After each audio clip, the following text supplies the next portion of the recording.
안녕하십니까 성도 여러분. 에스라의 나무강단이 제공하는 시편 연구 안시대학교 교과 제12과 공부하겠습니다. 이제 12과와 13과를 하면 이번 기 시편 연구가 끝날 텐데요. 오늘 제12과의 제목은 영원토록 여호와를 경배함, 경배, 월십, 경배에 관한 시입니다.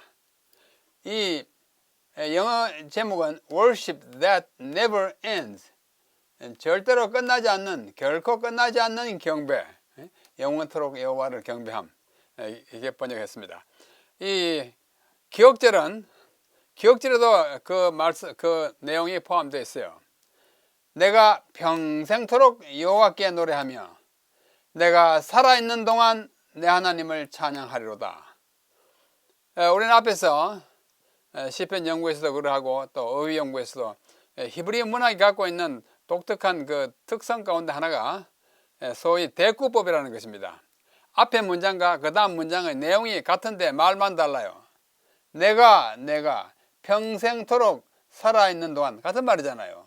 여호와께, 내 하나님, 같은 분이죠. 노래하리라, 찬양하리로다. 그래서 첫 문장과 둘째 문장이 단어가 좀 달라서 그렇지 내용은 똑같습니다. 내용이 뭐예요? 내가 하나님을 영원토록 찬송한다는 것입니다. 이러한 형식을 우리는 히브리 문학의 특성 가운데 동의 대꾸법, 글자의 뜻이 같은 대꾸법이라 이렇게 했습니다. 우리 성경의 어휘를 연구하는 그 강의를 들으시는 분들은 91번 강의를 보시면 동의 대꾸법에 대한 자세한 설명이 있고, 거기에 예로 든 성경 구절을 여기 다시 한번 읽어보겠습니다. 잠언 24장 17절, 내 원수가 넘어질 때에 즐거워하지 말며 그가 엎드러질 때에 마음에 기뻐하지 말라. 같아요. 내 원수나 그나 넘어질 때나 엎드러질 때나 즐거워하지 말라나 마음에 기뻐하지 말라나 같은 거예요. 이것이 히브리인들은 이렇게 하기를 아주 좋아합니다. 한 번만 해가지고는 직성이 안 풀리고 딱 두 번 해야 됩니다. 언제나, 거의 언제나 그래요. 또 우리가 너무 잘 아는 이사야 1장 18절, 너희 죄가 주홍 같을지라도 눈과 같이 휘어질 것이요 진홍같이 붉을지라도 양털같이 희게 되리라. 주홍 같으나 진홍같이나 눈과 같이 하나 양털같이나 휘어지는 건 휘어지는 같은 거잖아요. 두 번 해야 말하자면 온전하게 되고 직성이 풀리는 그런 그 마음의 틀을 가지고 있는 것이 히브리인들입니다. 그래서 오늘의 기억절도 그렇게 이해하시면 좋겠습니다. 자, 오늘 우리가 공부하는 것이 경배 또는 찬양 또는 예배의 시편이에요. 시편에는 이 경배와 예배와 찬양에 관한 시가 많은데 그중에 대표적인 것 우리가 몇 개 골라서 공부하겠는데요. 시편에서 이스라엘은 단순한 국가나 민족이 아니고 뭐 하는 사람이냐? 예배 드리기 위해 모인 백성입니다. 시편 22편이나 뭐 35편 그렇게 됐어요. 예배하는 백성입니다. 그들의 존재 이유가 하나님께 예배하기 때문이에요. 이는 하나님을 찬양하고 다른 나라에게 그분에 대하여 증거하는 이스라엘의 주된 소명을 나타내는 것이 이 찬양 시의, 예배 시의 주된 목적인 것입니다. 주님은 온 세상이 그분의 백성과 함께 예배하기를 원하시기 때문입니다. 주님의 백성은 주님을 경배하고 하나님과 그 사랑의 소망을 두고 찬양하는 의인을 가리키는 것이 시편이 가리키는 하나님의 백성의 그 뭐랄까요? 그 정체입니다. 그들이 하는 역할이에요. 그래서 시편에 그러한 시가 많이 있는데 오늘 대표적으로 한 5개 보겠습니다. 경배의 시편이에요. Psalm of Worship. 첫 번째는 134편, 성소에서 내 손을 들고 찬양하라 그럽니다. 손을 들고. 그 다음 33편에 보면 새 노래로 여호와를 찬양하라. 새 노래를 찬양하라는 말은 성경에 수두룩합니다. 시편에도 여러 번 있고 대표적인 것이 96편 1절, 98편 1절이고 33편 3절이에요. 이사야에도 있고 다른 데도 많이 있어요. 신약에도 있고. 또 시편 15절 세 번째는 주야 누가 주의 장막에 거하리까?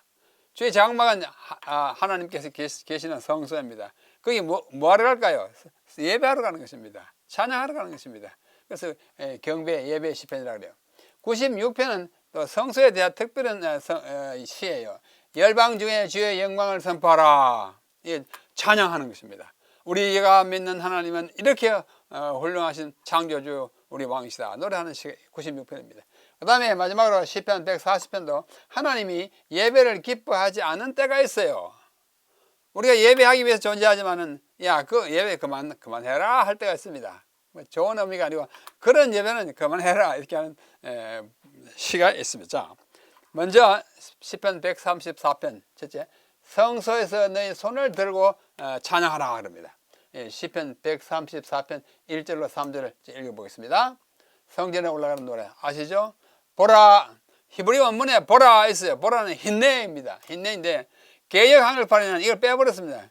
빼버리고 바로 밤에 여호와의 성전에 이렇게 나오는데 개역 개정판은 히브리어에 있는 흰내를 살려서 보라 했어요. 밤에 여호와의 성전에 있는 여호와의 모든 종들아 여호와를 송축하며 성소를 향하여 너희 손을 들고 여호와를 송축하라. 천지를 지으신 여호와에서 시온에서 네게 복을 주실 것이다. 아주 강조된 말이 있어요. 파란색 하늘색은 뭐예요? 성전, 성소, 시온이에요. 이것은 하나님이 계시는 곳을 가리키는 장소입니다. 가리키는 곳이에요. 그 다음에 누구를 하는 거냐? 초록색 여호와 여호와 여호와 여호와 여호와. 그래서 특징이 성전, 집, 성소, 시온과 여호와를 5번이나 3절밖에 안 되는 이 시편에 5번이나 여호와를 송축하라 여호와께 노래하라 합니다. 그래서 시편 133편은 이 뭐냐면 성소에서 있는 축복의 풍성함이에요. 풍성한 축복이 성소에서 있는 것입니다. 그것을 노래하는 것입니다. 여기 제가 디모데전서 2장 8절이라고 써놨는데 디모데전서 2장 8절을 보면 바울이 디모데에게 편지하기를 너희는 손을 들어 기도하라 그럽니다. 손을 들어 기도하라. 우리는 보통 손을 이렇게 모으거나 이렇게 모아서 기도하는데 고대 히브리인들은 기도할 때 이렇게 기도했어요. 오 하나님이시여. 찬양할 때도 오 하나님이시여 들고 했습니다. 우리가 혹시 히브리인들을 뭐 본받았어 또는 흉내내서 이렇게 한다 하더라도 흉 보지 마십시오. 그게 아주 자연스러운 것입니다. 오 하나님이시여. 그러므로 손을 들고 여호와를 송축하라. 성소에서 손을 들어라 하는 이 시편이 134편입니다. 시편 134편은 민수기 6장 24절 26절에 있는 아론의 축복이 있어요. 복을 비는 거예요. 복. 눈이 너희를 향한다. 그렇죠? 여기서 하나님께서 아론에게 가르쳐 주셨던 백성을 향한 축복을 상기시켜 줍니다. 축복을 하나님과 이스라엘 사이의 관계의 기본 원리와 그 결과로 강조되는 것이 이 시편이에요. 백성들은 성소에서 하나님을 송축하고 봤죠? 성소, 시온, 성전이요. 그리고 청축하고 하나님은 시온에서 그분의 백성에게 복을 주십니다. 주님은 하늘과 땅의 창조주이시기 때문에 그 복은 모든 생명에게 미쳐갑니다. 시온을 하나님의 특별한 축복의 장소로 언급하는 것은 주님과 그분의 백성과의 언약적 유대를 강조하는 것이며 즉 언약의 언약 안에서 이스라엘은 주님을 송축하는 특권을 가지고 그분으로부터 복을 받는 것입니다. 성소에 가서 우리는 하나님께 송축하고 찬양하고 경배합니다. 그 반응으로 하나님께서 우리에게 뭘 주시냐? 복을 주십니다. 그게 진정한 복이에요. 시편 133편은 아주 간단하지만 그런 취지를 담고 있습니다. 그 다음에 또 다른 데서 시편 18편 1절을 한번 보십시다. 여호와의 종 다윗의 시 영장으로 한 노래 여호와께서 다윗을 그 모든 원수와 사울의 손에서 구원하신 날에 다윗이 이 노래로 여호와께 아뢰어 말합니다. 나의 힘이 되신 여호와여 내가 주를 사랑하나이다. 이거 뭐예요? 찬양이죠. 찬양하는 거예요. 자기를 구원해 주신 하나님께 찬양하는 것입니다. 113편 1절 할렐루야 여호와의 종들아 찬양하라. 여호와의 이름을 찬양하라. 찬양하는 거예요. 다 찬양하는 거예요. 또 시편 135편 1절 할렐루야 여호와를 찬양하라. 그죠? 여호와의 이름을 찬송하라. 여호와의 종들아 찬송하라. 여호와의 집 우리 여호와의 전 성전 곧 우리 하나님의 성전 뜰에 서 있는 너희여 뭐하라? 찬양하라. 그래서 시편에는 하나님을 찬양하라고 권고하는 시가 대단히 많습니다. 그 모두를 합치면은 뭐 하는 것이에요? 찬양의 시편이 되는 것입니다. 굉장히 많아요. 자, 시편은 종종 예배하는 사람들을 뭐라고 했는 거 아니? 주님의 종으로 묘사합니다. 여호와의 종들아 아까 그랬잖아. 시편 134편에서도 밤에 여호와의 집에 서 있는 여호와의 종들아 찬양하라. 이런 표현은 레위인들이 야간 문지기 했어요. 또 그들이 밤낮으로 하나님께 찬양하는 봉사, 문지기 봉사와 찬양의 봉사를 하는 것을 가리킬 때 여호와의 종들아. 이 종들은 뭐 비굴한 종이 아니에요. 하나님께 참 섬기는 종들이에요. 우리는 이제 종 그러면 이제 섬기는 자와 노예를 합쳐가지고 그렇게 말하는데, 우리 하나님께 노예라 그래도 우리가 뭐 그렇게 나쁠 거 없습니다. 그러나 그런 어떤 비굴한 노예가 아니고 하나님을 받들어 찬양하는 정말 자원하는 종의 모습인 것입니다. 이스라엘 백성들이 경배하는 그 하나님은 누구냐? 어떠한 형상으로도 나타낼 수 없는, 보이지 않는 하나님 때문에 뭐예요? 우상을 만들지 않잖아요. 그러므로 성소라고 하는 그 위치에 공간이긴 하지만 빈자리이긴 하지만은 주님의 임재가 가득 찬 것으로 인식되는 것입니다. 그 주님의 영광을 나타내고 죄인들이 거룩한 왕에게 나갈 수 있는 안전한 환경을 제공하는 역할을 하는 것이 성전이고 성소였어요. 장막이었어요. 하나님은 물질이 아닙니다. 그렇죠. 영이시니 그림으로 또는 어떤 형상으로 나타낼 수 없어요. 우상을 만들지 말라 했으니까. 그러나 임재로서 우리는 느끼게 하고 하나님을 경배하는, 옆에 계신 것처럼 느끼게 하는 그런 것이 우리 성경 종교가 나타내는 하나님과 우리와의 관계인 것입니다. 그래서 이 만남은 주께서 친히 시작하셨고 그분의 율법과 규례로 운영되고 하는 것이 제사제도예요. 정말 훌륭한 제도인 것입니다. 그리스도인도 그에 준해서 살아갑니다. 여기 부조와 선지자라고 하는 책에 보면은 구원을 이루신 여호와를 찬송하라고 하는 제목으로 우리의 영혼을 죄의 속박에서 벗어나게 하심으로 하나님께서는 히브리 사람들이 홍해에서 얻은 구원받아도 더 큰 구원을 우리를 위하여 이렇게 놓으십니다. 그들이 참 바다를 건너왔지만 우리는 그에 못지않는 구원을 경험하는 것입니다. 우리는 히브리 백성같이 마음과 뜻과 목소리를 다하여 인생에게 행하신 그분의 기이한 일을 인하여 여호와를 찬양해야 합니다. 홍해를 건너고 나서 그들이 얼마나 찬양했습니까? 출애굽기 15장에 보면 모세와 미리암이 막 노래했지 않습니까? 백성이. 우리는 그런 바다를 건너지 않았지만 죄의 홍해를 건너온 사람으로서 우리는 마음껏 하나님께 경배해야 하는 것입니다. 하나님의 크신 은혜를 늘 생각하며 그분의 작은 선물에도 무관심하지 않는 사람들은 기쁨의 띠를 띠고 마음으로 여호와를 찬양할 것이다. 아주 정말 고무적인 말씀으로 우리를 격려하고 있는 말씀입니다. 자, 134편 받고 둘째, 우리는 시편 33편에서 한 구절을 따옵니다. 새 노래로 여호와를 찬양하라 그랬어요. 시편 33편 3절. 새 노래로 너를 노래하며 즐거운 소리로 아름답게 연주할지어다. 새 노래가 어떤 노래일까요? 매일 새로운 노래를 작곡해야 할까요? 그것도 좋습니다. 좀 더 보겠습니다. 시편 40편 3절. 새 노래 곧 우리 하나님께 올릴 찬송을 내 입에 두셨으니 많은 사람이 보고 두려워하여 여호와를 의지하려다. 새 노래를 부르는 거예요. 또 시편 96편. 새 노래로 여호와께 노래하라. 온 땅이여 여호와께 노래하라. 98편. 새 노래로 여호와께 찬송하라. 그는 기이한 일을 행하사 그의 오른손과 거룩한 팔로 자기를 위하여 구원을 베푸셨다. 새 노래로 여호와를 찬양하라. 또 144편 9절. 하나님이여 내가 주께 새 노래로 노래하며, 그 다음에 시편 149편 1절. 할렐루야 새 노래로 여호와께 노래하며. 새 노래가 새 노래 같다고 나옵니다. 무슨 노래일까요? 자꾸 새 노래를 하려면 우리 찬송가를 자꾸 새로 만들어야겠죠. 그걸 의미하는 건 아닙니다. 새로운 경험의 노래인 것입니다. 이 시편들은 새 노래 시편들은 우리에게 새 노래를 부르라고 말합니다. 새 노래를 부르는 이유는 세상을 다스리시는 주님의 위엄과 주권을 새롭게 발견하고 창조자이고 심판자이신 그분을 내 돌보심과 구원에 다시금 새롭게 감사하기 때문에 부르는 노래가 새 노래예요. 똑같은 찬송을 불러도 아침마다 불러도 새로운 느낌. 우리 아침 기도들이 우리 자주 하죠.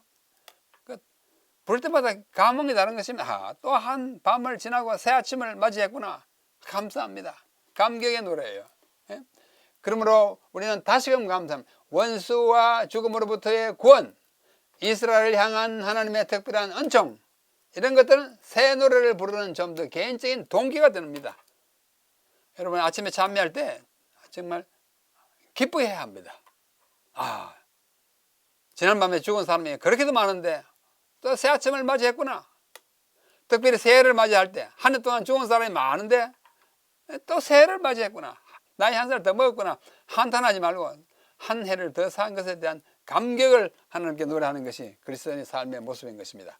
그래서 다른 노래들도 주님의 사랑과 자비의 놀라운 일을 찬양하지만 새 노래는 이를 다시 찾은 기쁨을 표현하고자 주님께 또 표현하고 주님께 새로운 헌신을 약속하는 노래이기 때문에 새 노래, 새 경험의 노래가 되는 것입니다. 그래서 이 새 노래의 공통 주제가 뭐냐면 하나님에 대한 신뢰, 그분의 놀라운 위협에 대한 찬양, 고난으로부터의 구원, 이런 것들.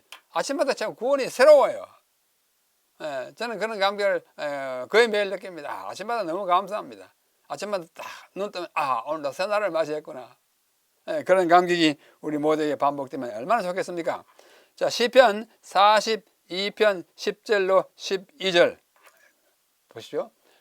항해하는 자들과 바다 가운데 만물과 섬들과 거기 있는 사람들아, 여호와께 새 노래로 노래하면 땅끝까지부터 찬송하라. 즐거이 부르라. 소리를 높여 부르라. 왜? 기쁘니까.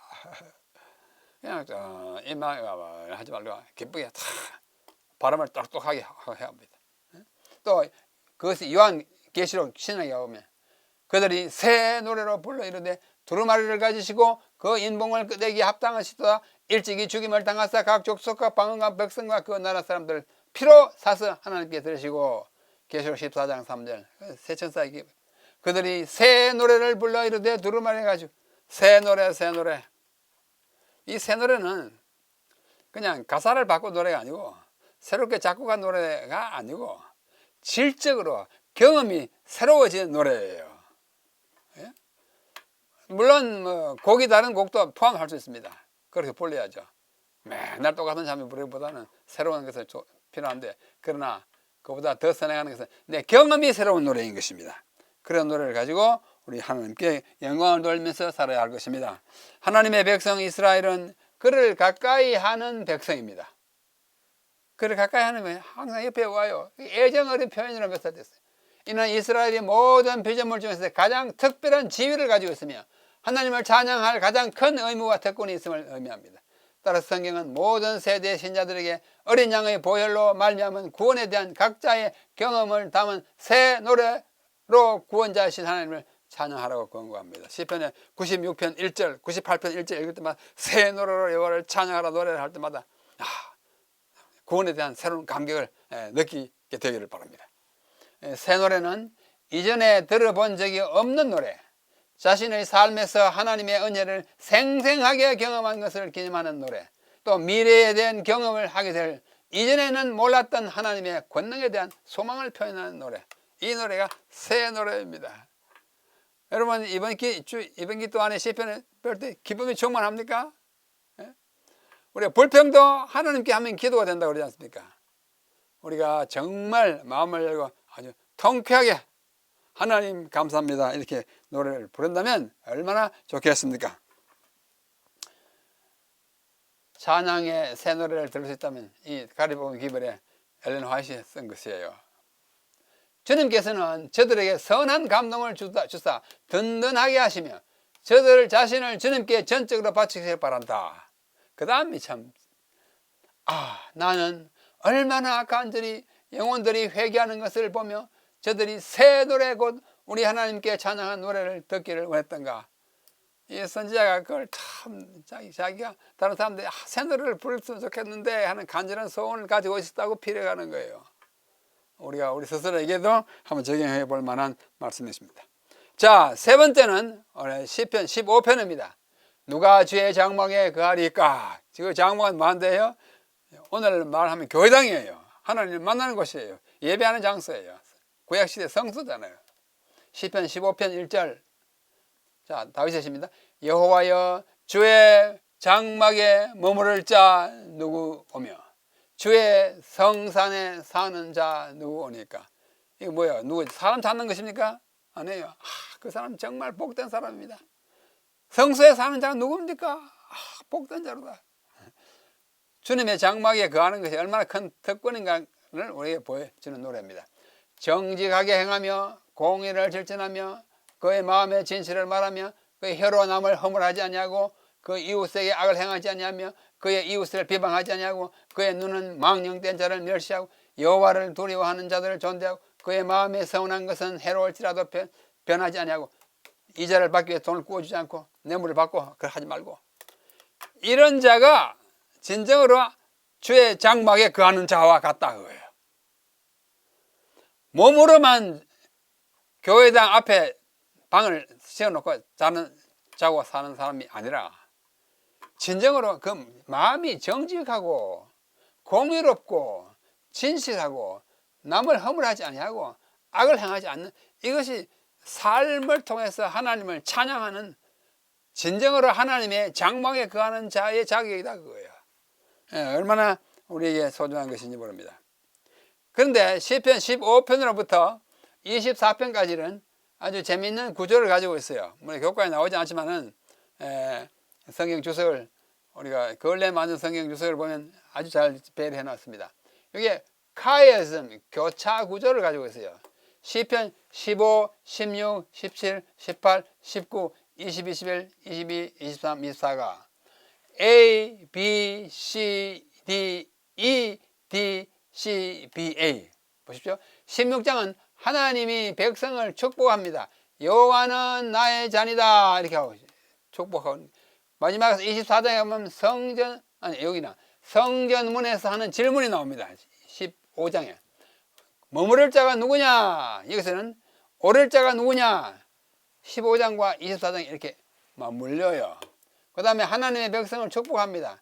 여호와는 나의 잔이라 그럽니다. 하나님의 백성을 축복해가지고 내 잔이 넘치는 잔 나와요.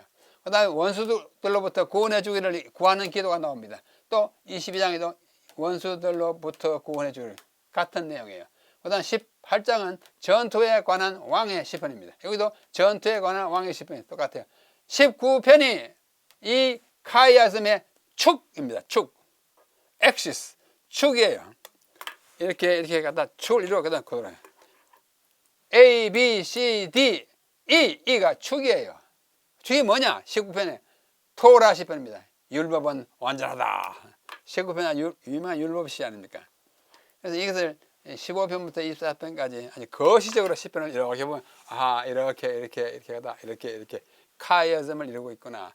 우리가 시기고 문학이기 때문에 이런데 착안한 사람들의 이야기를 들어보는 것도 대단히 흥미있다고 생각이 됩니다. 자, 시편 15편은 율법과 선지자가 이미 제시한 요구사항, 즉 행동, 정의를 향하고 품성, 마음속에 두고 하나님을 반영하는 사람에 대한 요약입니다. 방금 읽었어요. 15편은 뭐요? 행동, 품성, 그리고 하나님을 반영하는 사람, 그것을 노래하는 시입니다. 성소는 거룩한 장소에 있으며 제사장을 포함하여 성소 안의 모든 것은 거룩하게 구별됐습니다. 따라서 거룩함은 하나님 앞에 나가기 위한 필수 요건입니다. 이스라엘의 거룩함은 예배와 윤리가 일치하고 삶의 모든 면에서 실천되는 포괄적인 것이었지. 예배당에서 또는 성전에서 기도할 때만 거룩하고 나가면 뭐 거짓말을 밤새도록 하고, 이거 참된 경건과 거룩함이 아니에요. 예배가 태도가 아닙니다. 율법은 하나님의 백성이 자신의 잠재력을 최대한 발휘하여 제사장 나라로 살아가도록 주어졌습니다. 왕같은 제사장 직분에는 하나님 앞에서 거룩한 삶을 살고 다른 나라에게 언약의 축복을 나누는 것이 포함되어 있습니다. 너는 거룩한 백성이요, 왕같은 제사장이라는 말은 다른 백성에게 그 거룩함을 전해주는 책임이 있다는 것을 말해요. 제사장 나라예요. 레위인은 이스라엘을 위한 제사장이었고, 이스라엘 백성 전체는 다른 나라 백성들을 향한 제사장 나라입니다. 제사장 지파가 아니고 이스라엘 전체가 제사장 나라예요. 그 사실을 베드로서 2장 9절에 잘 나타내주고 있습니다. 자, 여기 떠보십시다. 시편 24편에 보면 여호와의 산에 오를 자가 누구냐, 그 거룩한 곳에 설 자가 누구냐. 아까 카이아스면서 맨 밑에 그 봤죠? 24절 누구냐. 손이 깨끗하고 마음이 청결하고 뜻을 헛된 데 두지 아니하고 그는 여호와께 복을 받고 의를 얻고 쭉 나가요. 하나님의 백성은 뭐하는 사람이냐? 교회만 가는 사람이 아니에요. 뭐 하는 사람이에요? 뜻을 헛된 데 두지 않고 마음이 청결하고 깨끗해야 돼요. 시편 101편에도 다윗이 내가 인자와 정의를 노래하겠나이다. 인자 아시죠? 헤세드. 그죠? 헤세드. 정의를 노래하겠나이다. 여호와여 내가 주께 찬양하리다. 내가 완전한 길을 하오리니 주께서 어느 때나 내게 임하시겠나이까. 내가 완전한 마음으로 내 집 안에서 행하리다. 나 비천한 것을 내 앞에 두지 않고 거룩한 것만 의롭고 정의롭고 헤세드만 구하겠다고 하는 이 예배자의 아름다운 태도를 노래한 것이 시편 24편 그리고 시편 101편입니다. 우리는 여기서 이 모든 것들을 잘 이해해야 합니다. 그리고 실천해야 합니다. 영어로 church goer라는 말이 있습니다. 교회 가는 자, 교회 다니는 자, 그 뭐예요? 교회만 왔다 갔다 하는 사람이에요. 진정으로 교회 예배하러 가는 것이 아니고 church goer, go 하는 사람이에요. 다니는 자. 너 교회 다니냐? 다니는 건 누구나 다닐 수 있습니다. 그러나 진정으로 교회에서 하나님께 예배하러 다니는 사람은 특별히 정말 훌륭한 하나님의 백성입니다. 자, 하나님 앞에서 예배자의 가장 큰 특권은 뭐냐면 완전한 마음입니다. 조금 전에 얘기했어요. 완전한 마음이라고 했어요. 히브리어 완전하다는 말 타밈인데 이것은 완전함과 온전함의 뜻입니다. 그 다음에 온전한 전적으로 신실한 것을 나타냅니다. 그죠? 손상되지 않는 걸 말해요. 완전한 포도주는 손상되지 않는 거예요. 건강한 것입니다. 완전한 마음은 뭐예요? 정결한 마음이고 또 신실한 마음이 완전한 것이 하나님을 찾고 하나님의 용서를 받고 정결하게 된 마음이 타밈, 완전한 마음입니다. 흠 없는 삶은 하나님의 은혜와 그분의 의를 인정하는 데서 시작합니다. 하나님의 은혜는 하나님의 종들이 주님을 경외하는 삶, 즉 막힘없이 하나님과 교제할 때 그분의 말씀에서 이르러오는 축복인 것입니다. 자, 이상과 같이 시편 15편이 우리에게 주는 것은 뭔가 주의 장막에 진정으로 거하고 예배하는 자가 가져야 할 마음의 상태입니다. 정의롭고 의롭고 거룩하고 하나님께 늘 가까이 하는 삶이어야 진정한 예배자가 될 수 있다는 것입니다. 자, 그 다음에는 시편 96편 또 하나의 찬양 시입니다. 열방 중에 영광을 선포하라는 시예요. 시편 96편 1절로 13절 쭉 이어지겠습니다. 새 노래로 여호와께 노래하라. 아까 봤죠. 온 땅이여 여호와께 노래하라. 여호와께 노래하여 그 이름을 송축하고 그 구원을 날마다 전파하라. 존귀와 위엄이 그 앞에 성소 앞에 있고 능력과 아름다움이 성소에 있도다. 만국의 족속과 영광과 권능을 여호와께 돌릴지어다. 여호와께 돌릴지어다. 영광을 하나님께 돌리고 또 열방 중에 하나님의 영광을 선포해야 합니다. 우리 종교는 우리끼리만 예배하고 헤어지고 다른 사람은 말든 그게 아니에요. 공개적으로 예배하고 다른 사람을 초청해서 같이 예배하고 이방인이 아무 뜻도 모를지라도 와서 같이 예배하는 동안에 배우게 하는 것입니다. 우리가 뭔가 하니 제사장 나라예요. 베드로전서 2장 9절에 말씀할 때 너희는 택하신 족속이요 거룩한 나라요 뭐요? 제사장 나라라고 했습니다. 제사장 나라. 누구가 한 말이냐? 베드로전서는 모든 흩어져 있는 그리스도인들 보고 하는 말씀이에요. 구약시대 얘기 아닙니다. 그러므로 오늘날의 모든 그리스도인은 비그리스도인들을 대하여 일을 해야 할 하나님의 제사장 족속이에요. 그래서 그들에게 하나님의 영광을 드러내줘야 되고 하나님을 가르쳐줘야 되고 성경을 또 선포 또 전도해야 하고 하는 것입니다. 그것이 하나님의 백성의 제사장으로서의 직무를 수행하는 것입니다. 그것을 시편 96편도 우리에게 계속해서 말해주고 있습니다. 예물을 들고 그의 궁중에 들어가라. 아름답고 거룩한 것으로 여호와께 예배하라. 온 땅이야 그 앞에서 떨지어다. 모든 나라 가운데 이르기를 여호와께서 다스리시니 세계가 굳게서 흔들지 않으리라. 누구를 향하여? 모든 나라 가운데 전하여. 이게 전도하는 거예요. 우리 그리스도인들은 혼자만 아이들 말로 속닥하게 예배하고 뭐 안식일이나 뭐 주일이나 자기들끼리 예배하고 가서 또 뭐 직장 생활을 그게 아닙니다. 보란 듯이 해야 합니다. 보란 듯이. 또 초청해서 같이 해야 합니다. 정말 책임이 무거워요. 여호와께서 다스린다. 그가 만민을 공평하게 심판한다. 하늘은 기뻐하고 땅은 즐거워하며 바다와 거기 충만한 것이 외치고 밭과 그 가운데 있는 모든 것은 즐거워할지라. 온 세상이 하나님의 영광을 선포하라. 이런 분위기를 우리가 그가 임하시되 땅을 심판하러 이 땅에 오실 것이라고. 우리는 재림을 증거해야 합니다. 가만히 있다. 아이고 예수님 오시네. 생일 처음 듣지도 못했다. 이러면 안 돼요. 우리가 주님이 오신다는 재림의 이야기를, 세천사의 기별을 널리 전파해야 하는 것입니다. 이렇게 시편 96편을 이야기하고 있어요. 시편 96편을 이렇게 토막토막으로 나눠보면 세 부분으로 나누어요.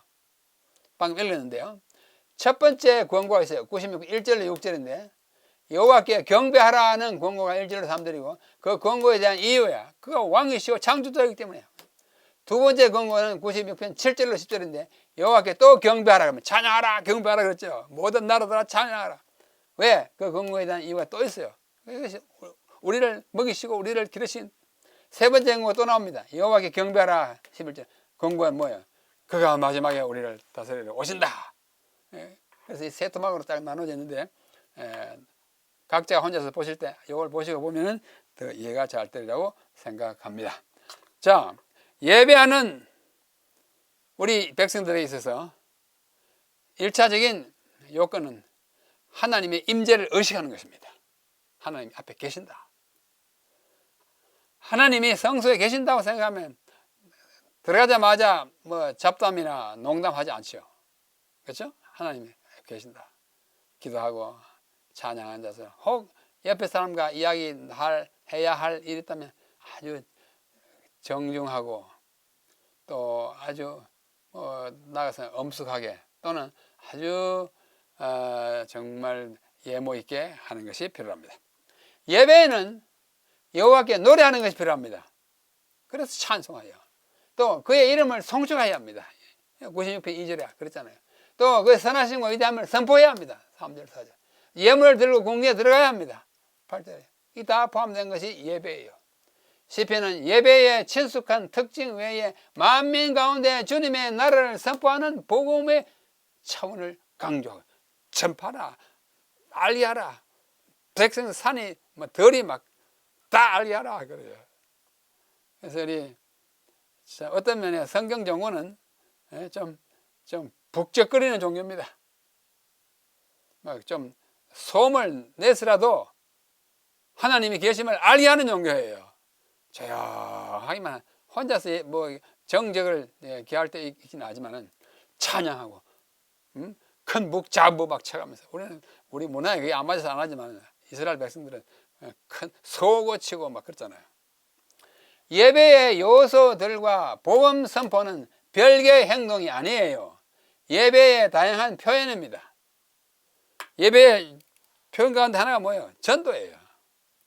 그래서 뭐 예배만을 위한 예배도 있지만은 예배 자체가 다른 사람들에게 하나님의 존재를 알게 하는 전도의 역할도 함께 하는 것입니다. 만민에게 하나님의 구원을 선포하는 것은 찬양에 구체적으로 맥락을 더해주고 예배를 충만하게 합니다. 여호와는 위대하시고 만군의 모든 신들은 만국의 모든 신들은 우상으로 섬기지 않도록 그들을 인도해야 하는 것입니다. 여호와께서는 하늘을 지으셨고 여호와께서는 다스리시고 땅을 심판하실 것이라는 것을 쭉 노래해야 돼요. 그래서 우리는 찬양하는 것입니다. 예배는 주님이 어떤 분인지 어떤 분이에요. 창조자이고 왕이고 재판관인 것을 96편 5절 10절 10절. 왜 예배합니까? 그가 왕이기 때문에. 왜 예배합니까? 구원자이기 때문에. 그 왜 예배합니까? 그는 우리를 심판하실 분이기 때문에 예배하는 것입니다. 그는 지금 옛날에 창조하셨고 지금 유지하셨고 앞으로 또 다스릴 것입니다. 그래서 우리는 언제나 그분을 찬양하게 되는 것입니다. 자, 시편 40편 내려가겠습니다. 하나님이 예배를 기뻐하지 않을 때가 있어요. 겉으로 우리의 예배를 바르치려 하는 것에 야 예배 좀 그만해라 그럽니다. 언제 그럽니까? 주께서 내 귀를 통하여 내게 들려주시기를 제사와 예물을 기뻐하지 아니하시며 번제와 속죄제를 요구하지 아니하신다 하신지라. 그때 내가 말하기를 내가 왔나이다. 나를 가리켜 기록된 것이 두루마리 책에 있나이다. 나의 하나님이여 내가 주의 뜻 행하기를 즐기오니 주의 법이 나의 심중에 있나이다 하였나이다. 이건 뭐 예수님에 대한 예언이기도 합니다만서도 시편 기자의 노래잖아요. 내가 주에게 경배 드리러 뭐 하러 왔어요? 두루마리 책에 되는 대로 주의 뜻하게 즐기고 주님께 경배하러 왔는데 경배 받으십시오 하는데 하나님 뭐라고 그래요? 예물과 제사를 기뻐하지 않는다. 이제 그만 바쳐라. 왜요? 예배를 드리고 제물을 드리면서 동시에 악을 행하기 때문에 뭐요? 예배를 기뻐하지 않아요. 시편 50편 한번 보십시오. 내 백성아 들을지어다 내가 말하라. 이스라엘아 내가 네게 증언하리라. 나는 네 재물 때문에 너를 책망하지는 아니하리니. 책물은 뭐 저기 가져왔다 많이 가져왔다 그때 책망하지 않아요. 내 번제가 항상 내 앞에 있음이로다. 내가 내 집에서 수소나 내 우리에서 수점수를 가져가지 아니하리니. 내가 안 받겠다 그거예요. 이는 삼림의 들짐승과 가축이 다 내 건데 뭐 너 양 한 마리 잡았다 갖춘다 내가 뭐 부자가 되는 거 아니잖아. 다 내 건데.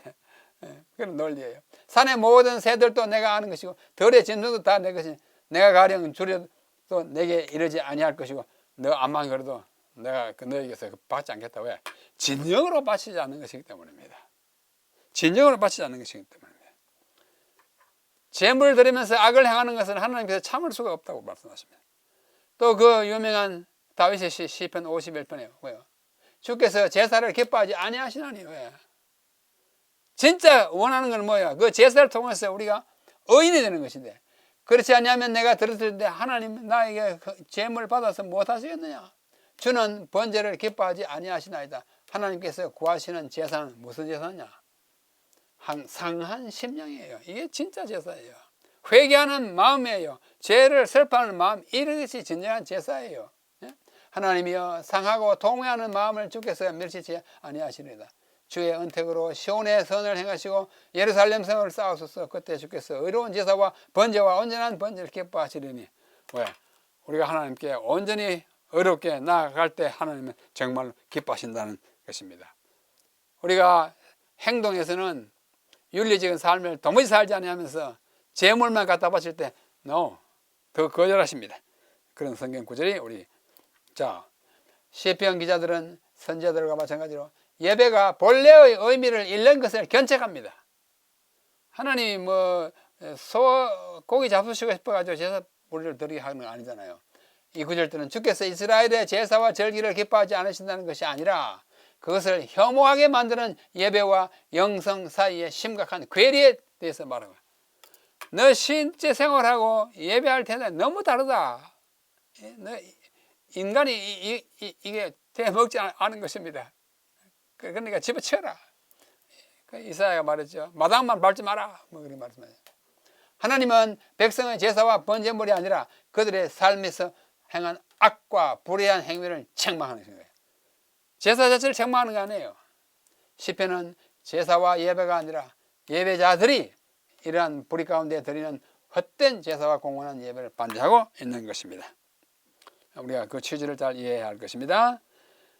이 실물 교훈에 보면은 하나님이 받지 않으실 예배를 품성 개발이 등한시되고 심령의 단장이 결핍되고 신앙의 단수성을 잊어버리게 될 때 자만심과 모양 내기를 좋아하는 마음은 굉장한 예배당 건물과 화려한 장식과 장엄한 의식을 요구하게 된다. 막 교회는 번들하게 지금 막 행사를 거창하게 하면서 속으로는 뭐요? 죄 짓는 거. 이건 하나님 원하시는 참된 제사가 아니에요. 이 모든 일에서 하나님께서는 존경을 받지 못하신다. 건물과 의식이 아니에요. 장식이 아니에요. 하나님께서는 의식과 허식과 과시로 이루어진 유행적 종교를 받지 않으십니다. 그 같은 예배는 하늘 사자들의 응답을 받지 못한다라고 실물 교훈이 보면 주고 있습니다.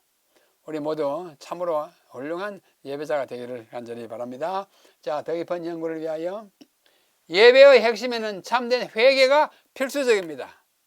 그래서 우리는 늘 기도하고 회개하는 거예요. 작은 죄라도 내가 이것을 하나 지었구나 또 통회하고 바로 고쳐나가는 것입니다. 회개라는 것은 죄를 슬퍼하고 죄에서 떠나는 것을 의미하는 것이다. 회개의 참뜻을 이해하지 못하는 자들이 많다. 많은 사람은 저희의 악행이 저희 자신에게 고통을 미치게 할까 두려워 저희가 범죄한 것을 후회하고 혹은 외형적 변화를 나타내기도 한다. 이 정록이라는 말씀입니다. 우리가 회개할 때 아이고 내가 벌 받겠다, 내가 지옥 가겠다, 벌을 떨어서 그런 회개, 그건 진정한 회개 아니야. 내가 죄를 미워하기 때문에 난 그 회개가 진정한 회개인 것입니다. 자, 여기 보십시오. 에서의 얘기 나옵니다. 에서가 장자의 명분을 영구 잃어버린 것을 알게 됐을 때 슬퍼한 것이 그런 얘가 그는 표면적 회개이고 가짜 회개예요. 또 발람이 또 막 무서워가지고 이거 또 막 마음을 바꿉니다. 그건 진정한 회개 아니에요. 가룟 유다도 자기가 주님을 팔고 나서 막 너무 놀래가지고 내가 죽었구나. 그때 막 뉘우치는 마음을 가진다. 때가 너무 늦었어요. 에서, 발람, 가룟 유다, 이런 회개는 진정한 회개가 될 수가 없습니다. 자, 하나님께서 그들이 그 전에 함께 모여 그분을 찾고 그들의 죄악들을 고백하고 서로를 위하여 기도할 때 성령을 통해 그들과 만나시겠다 약속했습니다. 그러나 하나님께 예배하러 모이는 자들은 모든 악한 일을 버려야 한다. 그들이 신령과 진리와 거룩함의 미덕으로 하나님을 예배하지 아니하면 저희의 모임은 아무런 유익이 없다. 그에 대하여 주께서는 이 백성이 입술로는 나를 존경하되 마음은 내게서 멀도다. 사람의 계명으로 교훈을 삼아 가르치니 나를 헛되이 경배한다 라고 마태복음에 예수님이 하시는 말씀이에요. 하나님을 예배하는 자들은 신령과 진정으로 예배해야 하는데 이는 아버지께서는 이렇게 자기에게 예배하는 자들을 찾고 계시기 때문입니다. 자, 오늘 우리 예배의 시편들을 봤어요. 예배는 참 기쁘고 좋은 것입니다. 그분이 창조주요, 구원자요, 또 우리의 왕이기 때문에 잘 경배하고 찬양하고 노래해야 되는데, 그러나 그게 무엇이 필요하냐? 외형 또는 말, 그에 못지않게 중심에 진정한 회개와 정결한 순종과 의를 사랑하고 거룩하게 되는 마음을 참된 예배를 만드는 요소가 있어야 한다는 것입니다. 자, 오늘 경배 시편 주로 134편의 성수에서 손을 들고 찬양하라. 133편에 보면 새 노래로 많아요. 시편 96편, 8편, 15편 주여 주는 장막에 가는 자 누군? 장막에 가는 자 하나님께 경배하는 사람들이에요. 96편 열방 중에 주의 영광을 선포하라. 이것이 진정한 또 예배입니다. 하나님이 예배를 기뻐하지 않는 때가 있다는 것을 함께 공부했습니다. 우리의 삶이 진정으로 하나님을 찬양하는 삶이 되기를 간절히 바랍니다. 우리 12가 여기서 마치겠습니다. 한 주일 동안 시편을 더 한번 낭송하시고 낭독하시고 그 가운데 시편 기자들이 이미 노래한 것이 내 마음에 어떻게 다가오는지를 느끼는 한 주가 되기를 바랍니다. 다음 마지막과 13가에서 마지막 다시 한번 뵙겠습니다. 안녕히 계십시오.